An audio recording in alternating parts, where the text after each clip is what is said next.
Semangat pagi para sales Indonesia, kembali lagi di channelnya Coach Antonius Arif bersama Halo, Coach Antonius Arif ya. apa kabar semua? Nah, kalau para viewers lihat kita banyak beda nih Coach ya. Yes, kita beda. Jadi kita sudah seperti terpisah ini ya, beda frame. Iya, seakan-akan kita ada pisah kamar. Ya, padahal masih di dalam satu ruangan yang sama, cuman karena kita mau buat sesuatu yang berbeda supaya teman-teman lebih seru ya. Yes, betul Coach. Dan ini juga hasil dari para viewer ini sebetulnya Coach. Betul. Jadi untuk kalian yang view ini jangan lupa di like dan subscribe ya. Dan juga yang paling penting ditonton sponsornya. Nah, kalau semakin sering nonton sponsor begini nih ya, kita berkembang terus ya. Berkembang terus. Dan juga kita pun akan lebih semangat, lebih passion juga untuk memberi semua ilmu-ilmu ya. Iya. Padahal kalau kalian nonton hampir semua kita buka-bukaan Coach ya. Mengenai tim selling ya. Semua dibuka, tidak ada yang ditutup, tidak ada rahasia di antara kita. Oke, betul. Jadi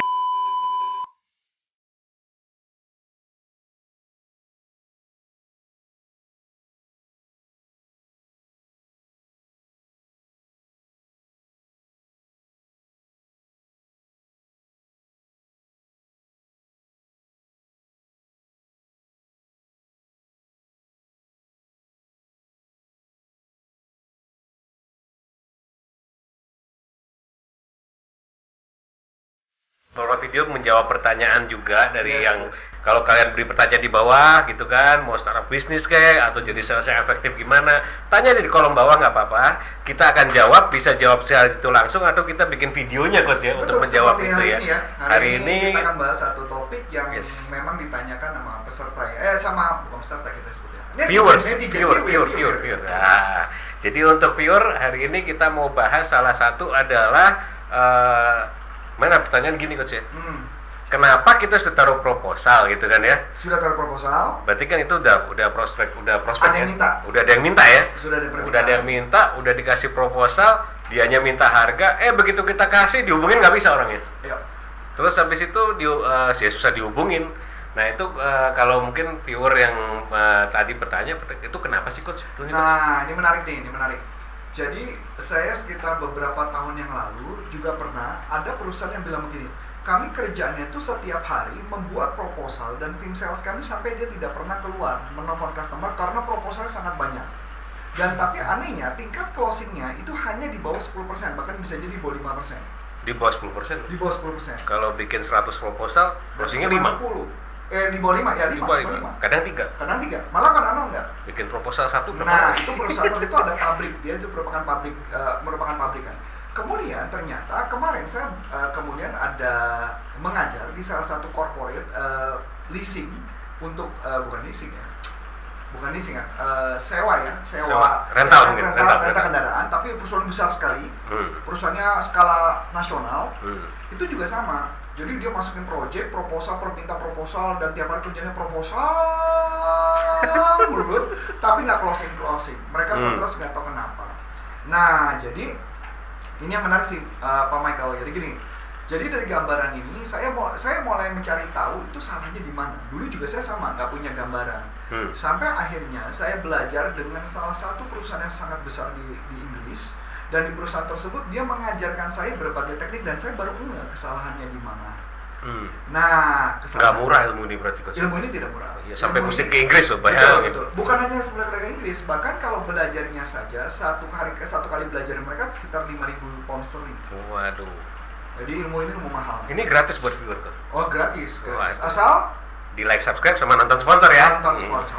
Ya, nah gini. Jadi kita coba berbicaranya agak ringan sedikit nih. Jadi ringan dulu biar teman-teman dapat gambaran nih ya. Betul.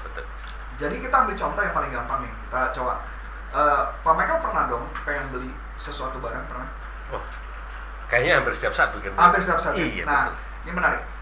Pertanyaannya adalah, anggaplah kalau misalkan Pak Michael mau beli handphone. Dan saya tahu banget Pak Michael ini tipe orang yang suka beli handphone, dia jual, beli lagi, jual gitu ya. Tapi bukan jual beli handphone Coach ya? Bukan. Memang konsumsinya gitu. Gitu. Nah, pertanyaan saya adalah, kenapa Pak Michael menyadari membutuhkan handphone? Handphone baru maksud saya. Kenapa Pak Michael menyadari butuh handphone baru? Pertama karena tren Coach. Satu karena tren. Nah, yang kedua yang baru lebih keren dari yang lama sih. Oke, berarti ada kebutuhan. Kebutuhan di situ sih. Iya, berarti ada kebutuhan. Ada kebutuhan. Nah, berarti kesimpulannya adalah Pak Michael memilih handphone merek tertentu sebelumnya Pak Michael menyadari bahwa ada kebutuhan. Setuju nggak? Setuju banget. Kalau Pak Michael nggak menyadari ada kebutuhan, mungkin nggak Pak Michael? Ya ngapain juga. Exactly. Berarti kalau Pak Michael kemudian melakukan visit ke toko, melihat ke toko barang-barang apa yang mau dibeli, ya, kemudian nanya-nanya, berarti tahap yang pertama adalah Pak Michael sudah butuh dan lagi meriset, betul nggak? Iya. Berarti udah masuk tahap antara butuh dan riset dan duitnya kadang belum ada kok, jadi nabung dulu biasanya. Iya, bisa jadi. Tapi ada kebutuhan dulu dong. Ada. Nah, berarti sudah mulai masuk tahap riset dan menimbang-nimbang. Setuju nggak? Setuju. Nah, berarti pertanyaan menarik. Kalau ada orang mendadak nelfon Anda, ngejar-ngejar Anda, minta dikirim proposal, berarti dia di tahap berapa? Kalau kita ngomong sales, tahap 1 menciptakan kebutuhan atau sadar atas kebutuhan. Tahap kedua berarti adalah tahap melakukan riset dan membandingkan. Berarti kalau dia sudah minta proposal, berarti tahap mana? Tahap 2 itu. Tahap 2. Berarti kesimpulannya apa? Bisa jadi mereka sudah ada orang yang memang mau beli, atau memang dia sudah punya customer, atau dia sudah punya orang yang memberikan penawar kepada dia yang dia sudah tertarik dari awal, atau dia sudah pakai sebetulnya, atau dia sudah pakai, atau dia sudah lagi menimbang-nimbang ini benar nggak tepat atau enggak. Nah, makanya kenapa ketika orang tersebut minta proposal, kenapa ngejar-ngejar kita, karena kita tahu bahwa di purchasing itu ada aturan minimal 3 customer. Apa itu? Ada 3 prospek. 3 prospek ya? 3 penawaran, bukan 3 prospek. Ada 3 penawaran yang harus masuk ke purchasing. Dan saat itulah purchasing baru bisa memutuskan mana yang dia mau. Oh, jadi comparison sebetulnya ya? Comparison, tahap kedua. Berarti kesimpulannya, mereka sudah ada pemenangnya saat awal. Jadi sudah ada yang dipilih. Sudah dipilih. Tapi sedang melirik klien hati dulu gitu? Bukan melirik, bukan. Karena cuma untuk mencari perbandingan saja. Oh, iseng gitu ya? Karena untuk memenuhi target perusahaan, bukan iseng gitu ya. Memenuhi target perusahaan yang memang syaratnya adalah 3. Atau mungkin ada yang tidak bisa diberi sama yang pertama mungkin, Coach, atau ada kekurangan kemungkinan besar enggak. Jadi gini, orang gini, pada dasarnya kayak contoh lah, kita beli di salah satu toko online lah, Tokopedia, Bukalapak, Lazada, marketplace ya, promosi ya, marketplace ya, karena mereka belum pernah promosi ke kita ya. Yes. Halo para viewers setia, jangan lupa juga ya, kita ada channelnya Coach Antonius Arif mengenai NLP. Nah, untuk kalian yang penasaran apa itu NLP dan kegunaannya di kehidupan sehari-hari kalian, silahkan cek aja langsung ke channel NLP Leadership Indonesia. Dan jangan lupa untuk di like dan subscribe ya. Sekali lagi kita tunggu di channel NLP Leadership Indonesia. Thank you. Tapi pertanyaan menarik, kita ketika membeli sesuatu, kita suka, karena pertama kita sadar dulu. Kita butuh barang itu, kemudian mencari di marketplace, dan kemudian melakukan komparasi. Bahkan kadang lagi nggak butuh juga, kadang kita search juga di marketplace. Exactly. Nah, ketika melakukan komparasi, pertanyaannya bagaimana kita tahu bahwa itu yang kita pilih? Nah, betul. Bisa dari harganya. Harga satu. Atau mungkin dari komennya ya, bintangnya, kualitas pengirimannya, packingnya. Betul. Kita biasa sini masuk akal ya. Betul. Nah, berarti pertanyaannya, ketika ada proposal masuk, orang yang gampang dihubungi karena dia memang mengejar supaya proposal dikejar. Yes. Nah, ini kata kunci Pak Michael. Ini aku suka banget. Dari dulu memang Coach Arif itu selalu ngomong kunci, gitu, kalimat kunci. Kalimat kuncinya adalah ketika sebenarnya kalau kita bicara penjualan, proses penjualan, tahap pertama penjualan adalah sebenarnya kita melakukan prospek. Yes, betul. Prospecting berarti artinya nggak punya database atau punya database, mencari database, kemudian menelpon dan kemudian mencari informasi. Yang kedua adalah kemudian janji meeting. Yes. Yang ketiga baru menggali kebutuhan. Betul. Nah, anehnya ada orang yang kita nggak kenal mendadak minta langsung proposal. Ya, itu aneh banget ya. Berarti aneh ya? Dia sebetulnya tahu kita jualan apa gitu. Mungkin ada miripnya dengan yang dia beli. Cuma buat saya pribadi, kalau kata kuncinya gini, kalau saya bilang boleh nggak saya mau berbicara dulu dengan Anda, kita mau mencari informasi, nggak usah deh Pak, udah kirim aja proposal. Itu kemungkinan besar sudah ada pemenang. Yes. Atau dia ngomong, udahlah kirim aja proposal secepatnya, Bapak udah tahu lah apa yang harus dilakukan. Itu saya sering banget melakukan itu. Kemungkinan closingnya sangat kecil. Karena kita kadang kan sebagai sales sudah, waduh udah dia minta harga deh, tinggal closing aja. Padahal ternyata masih jauh dari closing tuh ya. Jadi tahap pertama sebenarnya saya mengatakan Kalau orang berbicara proposal, maka yang saya lakukan bukan masalah proposalnya, tapi saya cenderung lebih baik adalah kita seorang sales harus melakukan yang namanya prospecting. Artinya dia harus menciptakan kebutuhan kepada customer-nya. Menyadari bahwa Anda ada, menyadari bahwa produk Anda bisa membantu dia, bisa menyelesaikan masalah dia, itu baru bisa dilakukan. Kalau nggak bisa, Pak Michael. Dan biasanya barang-barang yang minta penawaran itu adalah barang-barang bukan harga murah pasti. Betul. Pasti harga barang yang mahal dan cenderung adalah barang-barangnya rata-rata B2B bukan B2C. Yes. Kalau B2C-nya pun B2C corporate biasanya. Betul dong? Belinya nggak di satu unit kan? Ambil quantity dia. Ambil quantity. Nah, jadi dari gambaran sini kita harus belajar satu hal yang paling menarik. Ketika orang sudah minta proposal, berarti kita sudah kelewat. Udah miss the moment ya. Sudah miss the moment. Jadi wajar kalau mereka nggak bisa closing. Yes. Tapi yang pertanyaan menarik, apa yang harus saya lakukan, Coach, supaya saya tetap bisa jualan sama dia? Ada caranya, Pak Michael. Nah, ini yang harus disimak nih ya untuk para sales ya. Jadi ada caranya. Anda kalah hari ini nggak apa-apa, tapi saran saya Anda berusaha untuk ketemu dengan orang itu. Jawabannya itu. Orang itu berarti decision maker-nya? Bukan. Nah, di dalam penjualan ada tiga buyer role. Oh, buyer ada role. Tiga buyer role. Buyer role yang pertama adalah window person. Yang kedua adalah orang yang usernya. Yang ketiga adalah payer yang membayar. Nah, pertanyaan menarik, yang menghubungi Anda siapa? Window person kah? Atau usernya? Kemungkinan bukan user. Cuman penengah aja biasanya. Window person atau mungkin payer, yaitu adalah purchasing. Yang bayar. Yang bayar, ya. Yang bayar belum tentu butuh. Nah, kalau buat saya tetap pribadi akan mengatakan, mohon maaf, proposal tidak akan saya bisa kirim, kecuali saya bisa mencari informasi atau mencari tahu tentang kebutuhan Anda seperti apa.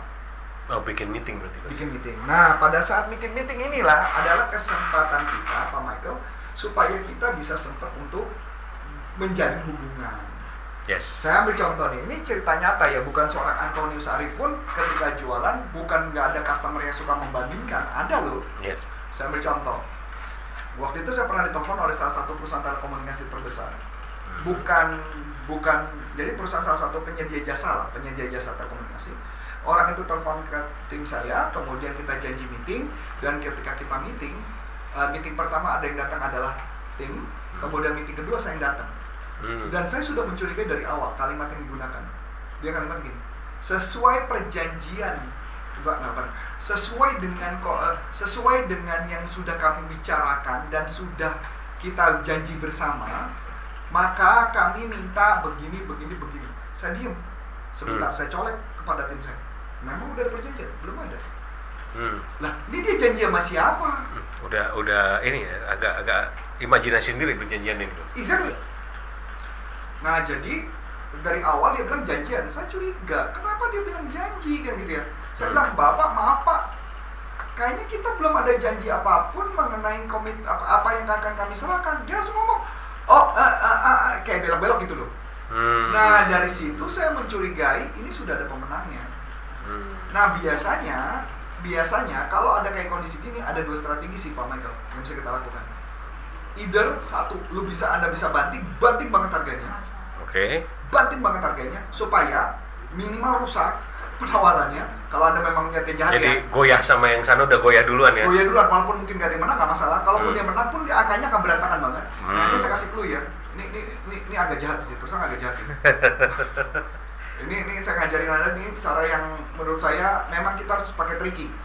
Jadi Pak Michael, memang dalam strategi dunia penjualan memang ada alat ukur kalau di purchasing.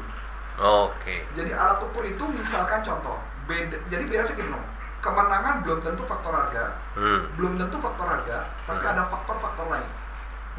Faktor lain artinya spesifikasi teknikal dan sebagainya. Tapi kalau harganya jamnya terlalu jauh, maka dihitung secara persentase, karena kan mesti persentase tuh Pak Michael. Yes. Mengenai berapa persen, misalkan harga pengaruhnya berapa persen. Teknikal misalnya 60%. Pengirimannya gimana? Atau yang datang pas meeting siapa, itu juga pengaruh. Nah, biasanya kita akalin dengan cara apa? Dibanting saja harganya jauh banget, sampai kalaupun kita kalah nggak masalah. Tapi kita sudah ketemu, ini jahat banget, ini cara ini jahat banget ya. Ya, ini ini bukan apa-apa, saya mau ngajarin Anda, ini adalah salah satu cara supaya Anda ditengok gitu ya. Betul, betul. Pertama Anda jalin hubungan, kemudian harganya Anda banting, tapi dengan perhitungan ya, bahwa Anda profit pun, kalau profitnya pun sampai 0, terserah, cuma satu kali ini aja, dan percaya sama saya, maka dirumusin kalkulator mereka akan rusak itu langsung. Karena bobot harganya dengan spesifikasi tekniknya, kalau perlu spesifikasi teknisnya didekatin ke mereka. Jadi kita sudah tahu spesifikasi teknis kompetitor kita berapa, kita samain berapa, harga dia misalkan mereka setting harga berapa, kita jamnya turunnya jangan dikit tapi langsung blek gitu. Jadi kayak timpang jauh ya, jauh. timpang Nah jauh ketika ya. timpang jauh dihitung secara kalkulator udah nggak bakal menang. Kemungkinan yang menangnya kecil, ya karena angka jauh. Kalau cuma selisih sedikit, angkanya masih bisa diakalin Pak Michael. Yes, yang sana nanti ngakalin lagi. Jadi makanya kenapa langsung dijam saja prosesnya. Itu yang paling penting pertama. Atau yang kedua, nggak apa-apa kalah, tapi kita jalin hubungan, deketin orangnya. Memang tidak closing hari itu, tapi Anda terus maintain. Kesalahan sales begitu gagal, nggak pernah mau maintain customer itu lagi. Nggak di calling lagi, nggak building rapport ya. Nggak building rapport. Ya karena dia berasumsi sudah kalah, ya sudah. Itu udah sakit hati sales. duluan gitu ya. Padahal belum jadi mantan loh. Nah iya makanya belum jadi mantan, jadi aja belum. Benar. Tapi kan ada juga kan cowok yang nembak cewek. Oh ini apa ngomongin apa ya? Yeah. Cowok ngembakin cewek begitu ditolak langsung udah down ya. Ini bukan sales banget ya. Bukan jadi, sales banget. Ciri-ciri sales mah pantang berjuang gitu. Nah, ciri-ciri sales yang bagus adalah menembak seorang wanita begitu gagal maju terus. Apalagi tantangannya banyak. Banyak. Ini ngomongin apa kita? Ya, dua-duanya sama sih. Ini kurang lebih sama gitu. Jadi, kurang lebih gitu Pak Michael. Jadi prosesnya adalah cara jualan yang paling baik adalah konsepnya seperti itu Pak Michael. Yes. Jadi kalau proposal, jadi buat kita bukan proposal yang kita bahas, tapi bagaimana kita menciptakan kebutuhan itu. Ya kadang kan ada sales ngasih proposal kok ditolak, yang dipelajarin bikin proposal yang baik, bukan itu sebetulnya kan sih? Bukan. Jadi banyak orang yang salah menciptakan proposal yang baik, percuma sama saya. Sebagus apapun itu udah beda ya kalau udah miss the moment ya. Betul. Jadi mungkin itu sih yang gambaran yang bisa saya sharingkan hari ini sih berkaitan dengan pertanyaan ini. Yes, betul. Jadi semoga dari Coach Arif bisa menjawab ya, gitu ya. Kalau untuk hari ini kayaknya itu dulu nih Coach. Itu aja. Oke.